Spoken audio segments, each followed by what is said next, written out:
গল্পের নাম খিস্তি।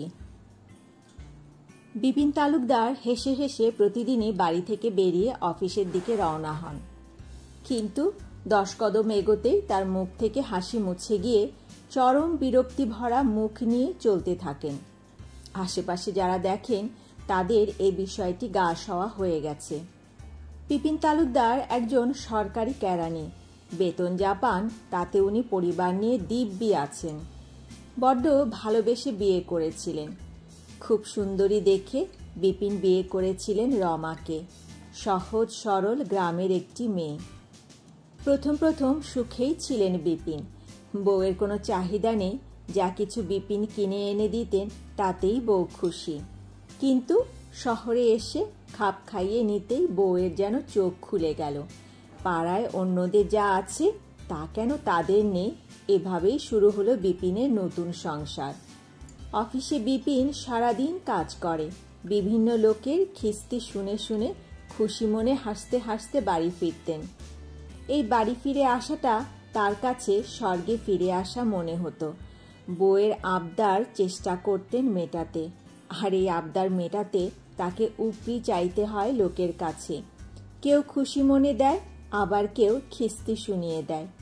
বিপিনের প্রথমে খুব অপমান বোধ হতো, এখন আর হয় না। অন্যদের মতো সয়ে গেছেন। এই উপরির কারণে ঘরে একটার পর একটা নতুন মডেলের আসবাব ঢুকছে। বউয়ের পাড়া প্রতিবেশীদের সাথে প্রতিযোগিতা আরও বেড়ে চলেছে। এর সাথে পাল্লা দিয়ে বাড়ছে বিপিন ও বিপিনের বউয়ের ভুঁড়ি। ছেলে মেয়ে দুটো ভীষণ খুশি। ভালো ইংরেজি মাধ্যমের স্কুলে পড়ছে, তাদের চাহিদা মতো বিভিন্ন গ্যাজেট পেয়ে যাচ্ছে। সোশ্যাল মিডিয়ায় তাদের উপস্থিতি আরও প্রাণবন্ত হয়েছে। সবকিছু আস্তে আস্তে মেনে নিয়েছেন বিপিন তালুকদার। সদা হাস্যময় আন্তরিক বিপিন বউয়ের সাথে ভেজা বেড়াল হয়ে থাকেন। উনি জানেন আড়ালে লোকজন তাকে স্তৈন্য বলে। তা বলে বলুক না, উনি তো আক্কা করেন না। বিপিন বউকে সোনা বউ বলে ডাকেন, কারণ বউ সোনায় মুড়ে থাকতে ভালোবাসে।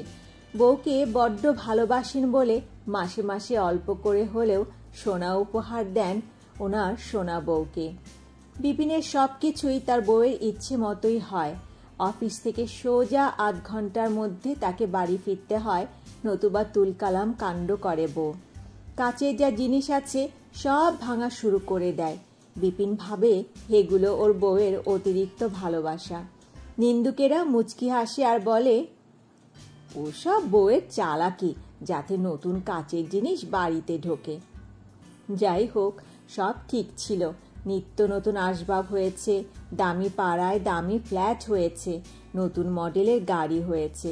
বছরে এই 2 বার দেশের মধ্যে এদিক ওদিক ঘুরতে যাওয়া, বিশাল খরচ করে প্রতি বছর বাচ্চাদের জন্মদিন পালন করা, বিবাহবার্ষিকী পালন করা, সবই হচ্ছিল ঠিকঠাক মতন। কেউ যদি জিজ্ঞেস করে, কি বিপিনদা, ভালোই কামাই হচ্ছে না?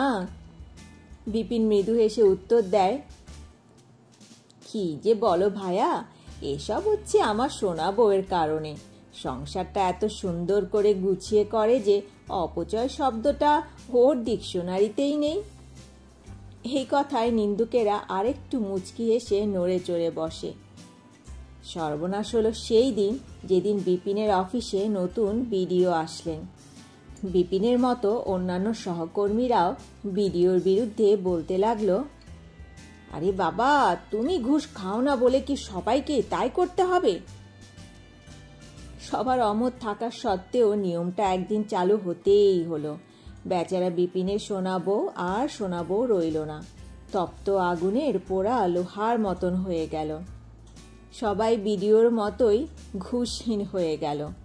অফিসেও নীতিবাক্য আর বাড়িতে সংসার সামলানোর বাক্য 2 বাক্যের মাঝখানে পড়ে বেচারা বিপিন বৃষ্টি ভেজা কাকের মতো হয়ে গেল। সংসারে ঢুকলে বউয়ের কথা সবসময় হাসি মুখে শুনতে হচ্ছে, নতুবা খিস্তি শুনতে হচ্ছে। অপরদিকে অফিসে নীতিবাক্যিস বসের নীতিকথাও হাসি মুখে শুনতে হচ্ছে। সুতরাং বিপিন ভেবে দেখল, বাড়ি আর অফিসে আসার যে রাস্তা, সেখানেও নিজেই রাজত্ব করবে।